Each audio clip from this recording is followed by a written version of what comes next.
Okay, so this is the XY carriage or XY stage of RepRap Lewis. So you can see it's based on a puller design, and it's going to pretty much have to use Bowden. So it moves like so. So this guy moves that way, and then the motor on here moves that, and they're coupled like so. Can we focus? Kind of. There we go. So surprisingly, it seems like there's very little play. So design things I want to make on the printed one. This is just a mock-up. Make this circle bigger and make it a half circle, because right now, if we're using Bowden, we kind of just, we don't need to orient it in either direction. There's no motor we want to, or no heavy components that we want to align the center of mass like you would do on an X carriage on like a Prusa, because there's the extruder, or the extruder goes on the X carriage, the extruder motor goes on the X carriage. So, then another thing is put the motor mount on this piece. I figured make this piece really simple as the first one I was designing. But in hindsight, what that means is this cable right here is going to be undergoing a lot of torque. And right now you can see it provides for about maybe 100 so these are 62 center to center, so 62 there and then 62 there. So you get 124 millimeter radius, right, which is pretty big of a build area. Sure, you can't print in the center, but I think it's a little bit too big. So these are 200 step per rotation. I wasn't going to use NEMA 17s, these are NEMA 14s,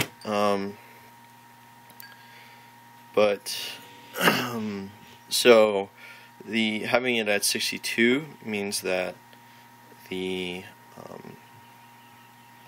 resolution is a lot lower. So it's all based on the arc length, or face length of the angle. I did a little drawing here, and you can see my thought process. I was like, oh, it's the apothum, and then I'm like, wait, no, apothum is something else. So our we can easily calculate S from S is equal to theta R, right? S is equal to theta R. So our arc length ends up being at 62. It's around 2 millimeters. So our linear distance from A to B should be a lot less. Or maybe a little less. I'm still working on it's simple trig, I just haven't sat down and did it yet. So we can easily figure out the apothum, and then we know the radius, so we can easily find A. So I went and said, oh yeah, apothum is that, but that isn't apothum. Apothum is the, so we'll say this is like a face of an inscribed polygon, right? And this is the arc length of the circle from point A to B.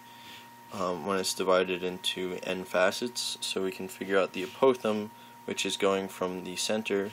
So normally, alright, say where the tool is the radius. The radius normally would go from there to A. Apothum is there to the center of the face there. So we can find that by apothum is equal to r cosine 180 over n. And then I was like, yeah. So, okay. So yeah, so that's basically how we're going to start doing the IK for this guy. It's the IK is inverse kinematics. So next, we just have to mount these pieces together. So you can imagine this is going to go on top there somehow. And how I plan on doing that is, there's these tabs, and we're going to mount a plate back here that has the same tabs, and then just do a printed little truss that goes right through there, bam, and attaches there. Nice and simple. It's probably going to sway a shit ton, but again, I'm using OpenSCAD, so I have to do like physical analysis for it, and and see how it's going to work out. But overall, I think it'll be okay for a preliminary mock-up. So that's it.